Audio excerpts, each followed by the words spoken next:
Flannery, my chamber colleague, my friend, the president and CEO of the South Tampa Bay Chamber. No, you're not Bay. South Tampa Chamber. South Tampa Chamber. See, I really want you guys to add Bay to your name so that we can all be Bay.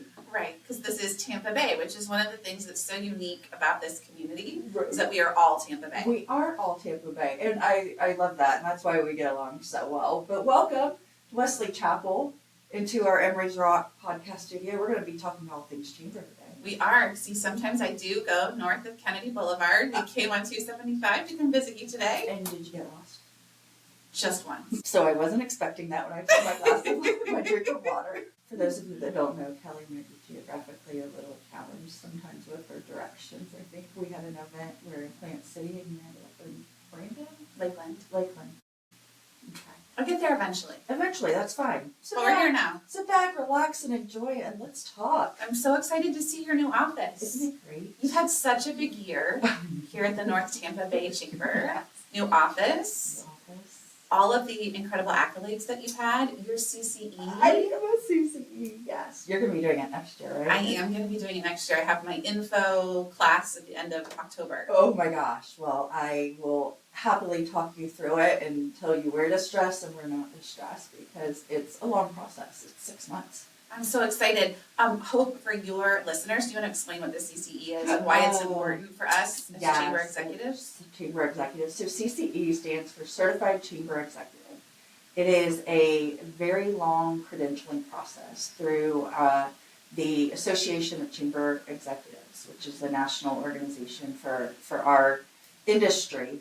And you have to be in a leadership role with your organization, I believe, for 7 years before you're even eligible to apply.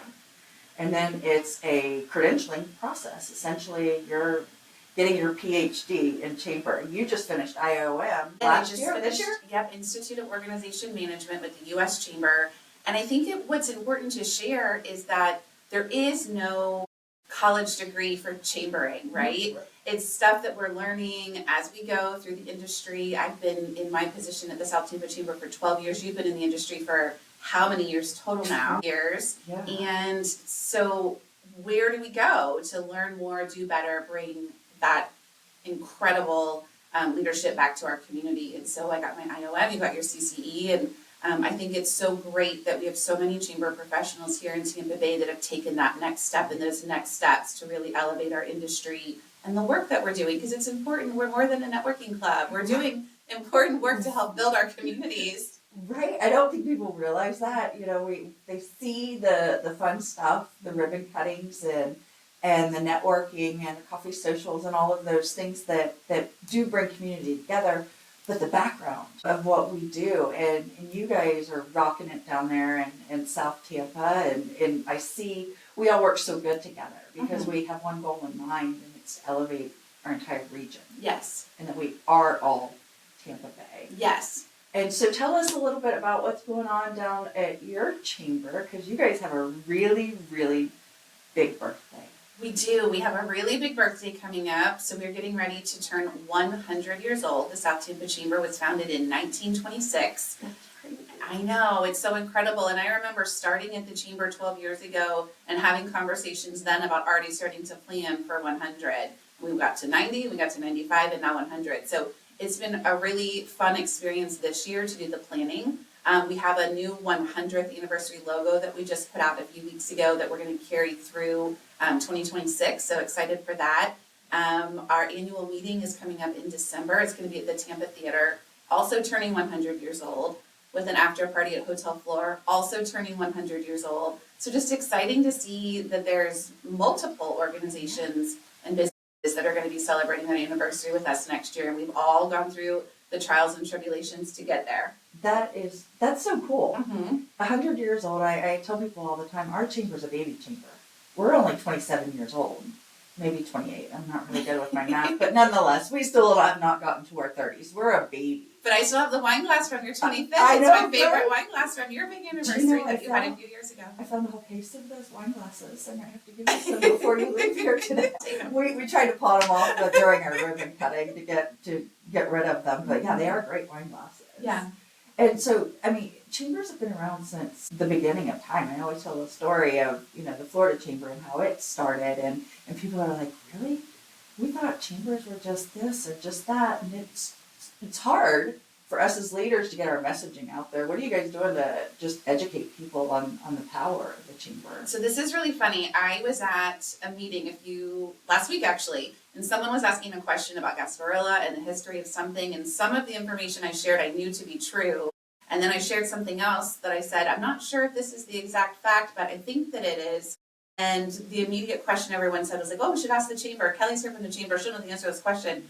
And I answered the truthful part, and then I said, and I think this other answer is this, but we probably should look it up. And they were like, well, we just believe you because you're the chamber. And I said, well, yeah, the Chamber of Commerce is one of the most well-respected, well-known industries in the world. I mean, chambers of commerce, I think, started in France in the 1700s. I can never remember the details on that. But, I mean, your local chamber of commerce is really your go-to for information. You and I talked about that this morning, the funny questions that we get at the office sometimes about, asking for anything and everything. And we so appreciate that people consider us the place to go for vetted, timely resources and information. So getting the word out for us, the same kind of things that you're doing here so well. Newsletters, social media is huge. We've seen a great uptick in our social media in the past couple of years, including members that are coming to us because that's where they're finding us now versus, only Google.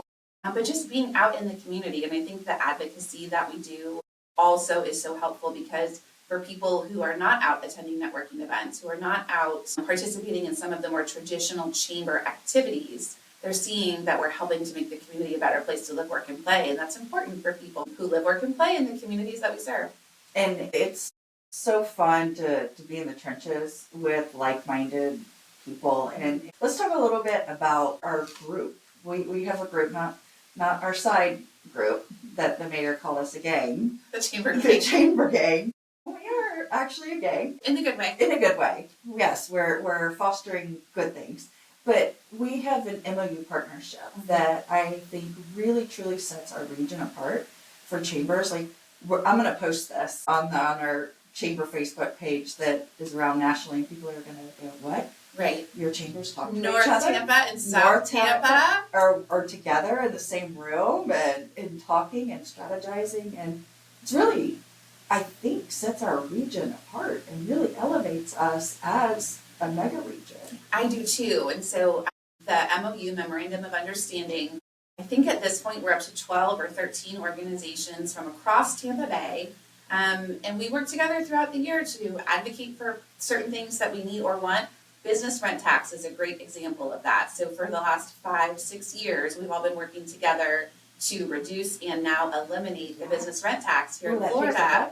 Very soon. October 1st. And then, of course, in partnership with the Florida Chamber and other chambers across the state. But, there's power in numbers. And so we have 620 members. You have 700 something. Now we're right about members. the same as you. And there's a big difference when we can walk into the room with 10 organizations and say, we're here representing 5,000 businesses versus, individually 600, 700 here and there. So I think there's power in numbers, and we've been able to get a lot of work done.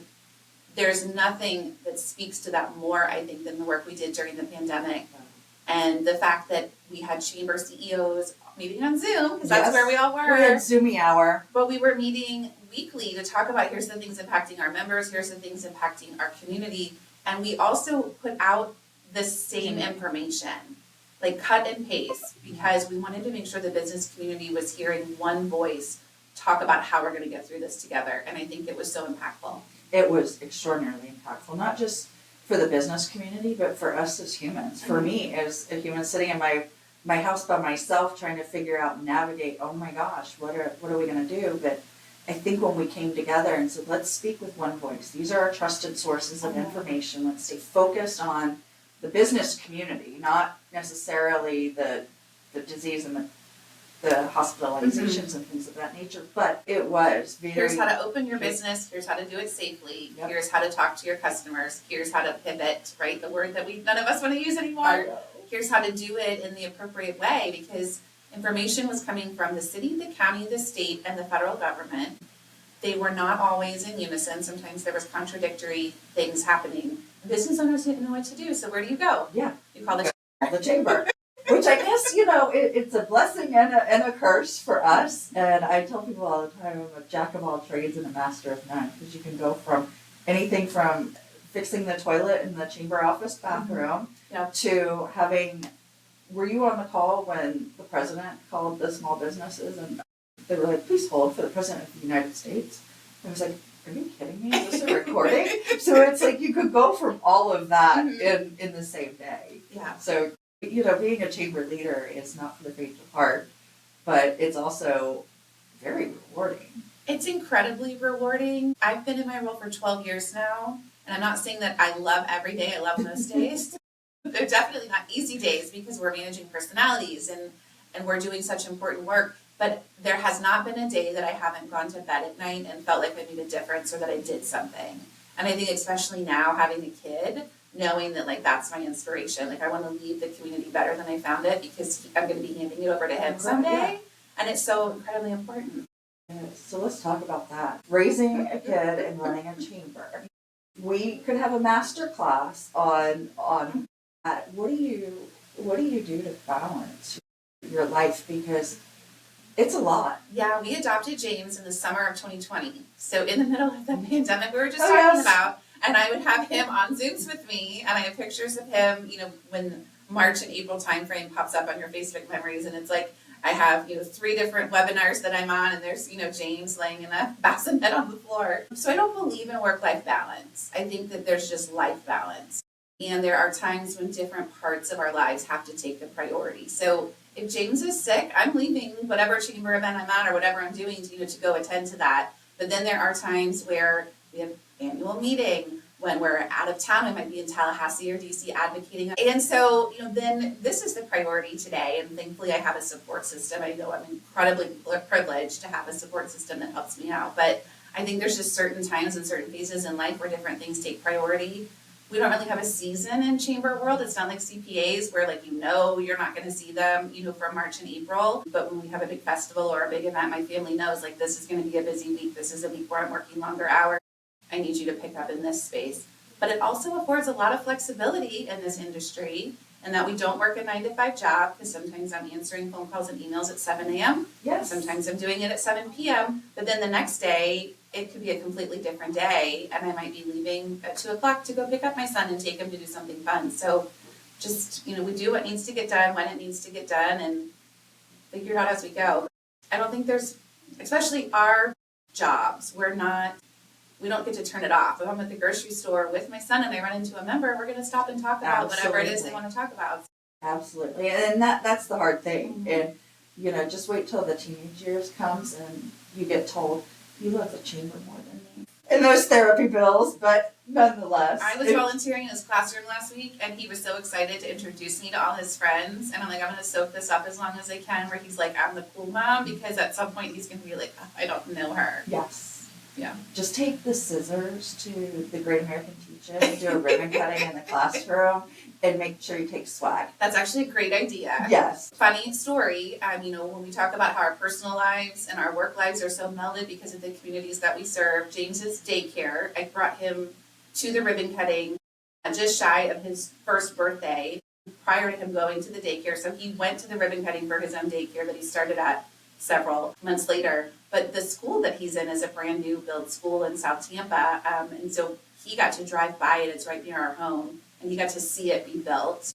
And the chamber was part of getting that land rezoned and getting that ready for the school. And then part of the ribbon cutting and part of the dedication. And now he's a student there. And so it's been cool to kind of get to play a part of history and building something new in the community that now my family is getting to continue, for the next several years being a part of. And so I did the ribbon cutting there with students from the school. Yeah. But that's a great idea for a Great American Teach-In to come do something with this class. Yeah, I only figured that out from bombing. Yeah. And first graders trying to tell them what a chamber does and all of that. So there's my mom. I don't know how the teacher's going to feel about 3-foot scissors with a room full of 5-year-olds, but we'll figure it out. We were cautious and doing the ribbon cutting, but no, it's just. It's great when you can intertwine that. Yeah. I know I bring my daughter up here and she's now proud to say, oh, my mom helped with that, or my mom did this with this project. And so we are building that future Yep, for I do them. bring him for like Take Your Child to Work Day, and we've done all kinds of fun stuff with him. He's got an honorary ambassador plaque in his bedroom that they gave him at an ambassador meeting that he attended. Oh my God, that's so cute. Well, we have to integrate Yes. both, and Yep. you know, being in the chamber world for 23 years, when I first started, that was not the No. case, Mm-mm. and that was not the case at all. When you were at work, you went home. There was nothing intertwining, and over the last 23 years, and I would say particularly just being here and this community that I've been in, I've got to see that shift, and you got to see that change, and be a part of that, and embrace it, and say, no, we're parents first.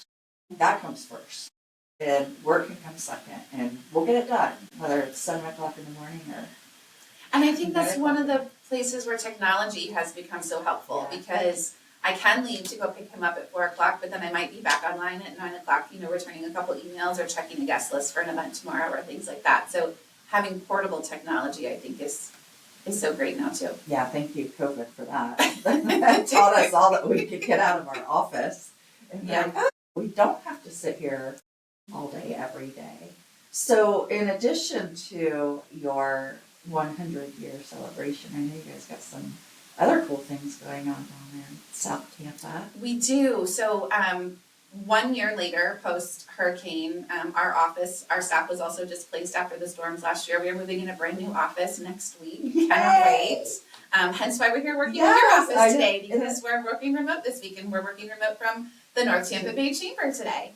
I love it. It's been so much fun. So everybody's sitting around the boardroom table just talking, and we're exchanging ideas, and oh, did you know that you could do this or this? And so it's so cool to have you guys here, and to be able to have those conversations that, again, is elevating our region. Yep. And but I know what it's like to be homeless. We were homeless for a year and a half, and it's kind of painful. We were really fortunate. We had a member that had an office space that wasn't being used, that was able to kind of house us for a year. But we went from 4, separate offices and 1,600 square feet to one room, like, I don't even know what it is, 500 square feet or whatever, with three of us in a room together. But because of that shift in technology, we've been able to say, okay, you want to work from home? You have a heavy phone call day today? Like, yes, please go work from home today. Get done what you need to get done. Sometimes if there's a confidential meeting I need to be on, I do it from my car in the parking lot, and figure it out. So we're excited to get back into a new home. It's very centrally located in South Tampa. It's going to be a great opportunity for our members to have access back to us in an office space as well. And then something else that this past year that we're really proud of is the expansion of our young professional programming, which we were just talking about earlier, and the importance of that as we're helping to create and encourage and support what the next generation of leaders looks like. We have a really cool event coming up in October called Speed Mentoring. So we're going to have 10 or executives from local organizations who are going to come out, and then we're going to have 50 YPs that are going to do a speed mentoring opportunity. So people that they could never just pick up the phone and call, but part of what we do at the chamber, right, as a catalyst and convener, bringing those people together that they can come and ask them questions about how did you get where you are, and how are you doing what you're doing, and what's the advice that you would give me as someone starting out, who wants to get to that level. So I'm really excited for some of the YP programming that we have coming up later on this year. That's exciting. Is it anything to do with the fact that you have 2 YPs in your office? I do. I have 2 Gen Zs, right? So I'm X. We are currently without a Y, and we have 2 Zs. But I previously had a full Y staff. My last staff prior to this one was all Gen Y, and so it's interesting, to see how the different dynamics change. But I'll tell you what, people give younger generations a bad rap. I have not had that experience. I have a stellar rockstar team of incredibly dedicated professionals.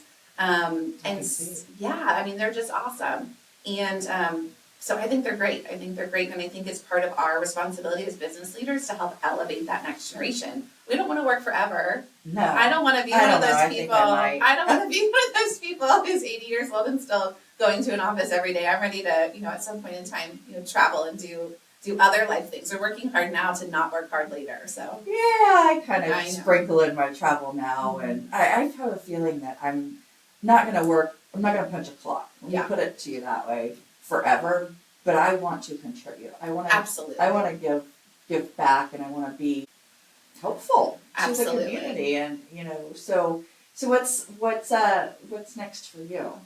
Since I know, well, you've got your IOM, so now you got your Got my CCE. IOM. I'm going to do my CCE next year. And then, I mean, we're just so excited for the 100 at the Chamber. It opens up so many opportunities just because of the excitement, the amount of members that we've gained this past year. We were just saying earlier, in a normal year, we do about 40 ribbon cuttings. This year, we're headed towards maybe 60 ribbon cuttings. Some new businesses, some businesses that are just celebrating milestone anniversaries, 40, 50, 100 years, just like we are. And so, anytime that we think we're close to finishing a strategic plan or close to finishing a goal, there's something else that comes up. That's why it's called a rolling document. Absolutely. And one thing rolls off, another one rolls on. And Yeah. you just keep going. But you're doing a fabulous job down there creating community. And truly, that's what a chamber does, is just create that community. And I am so fortunate to have you in my gang. Well, I was so fortunate to have you as such a great mentor. When I first came into this role, you were one of the people that I reached out to and that took me under your wing, and we joke about always 1 year behind hope as we've achieved Chamber of the Year in the state of Florida and different certifications and different things that we've done. So I'm so appreciative of your friendship, and I'm so appreciative of the fact that you've always been open to what we call in some of my mentoring circles, turn and pull. Turn to the next person, turn to the next woman, turn to the next chamber executive, and pull them along with you and help push them to where they need to be. I like that. I haven't heard that before. But I really like that. Yeah. And I think it's so important as women, as mothers, as chamber leaders to always be doing that. And together we're going to continue to rock this region. And I thank you so much for jumping on this podcast. Oh my with gosh, me of today. course. This is so cool. I'm so impressed with your podcast I studio know. and here and the tour of your office. It's our Emery's Rock Realty podcast studio. So they sponsored us for the whole year. Mm-hmm. And I have plenty of content. I just have to make sure I get the viewers to fulfill the obligation of their sponsorship. Well, we'll make sure that we share it out. Yeah, you'll share this one. Absolutely. We'll be clickbait for it. Perfect. All right. We'll come up with a really catchy title. Yes. We'll have that after lunch. Yes. After we have wine at lunch. No, we're kidding. No. We're not. We will ride home. All right, my friend. It's been great. So Thank good you to see so you. much. Thank you for having me.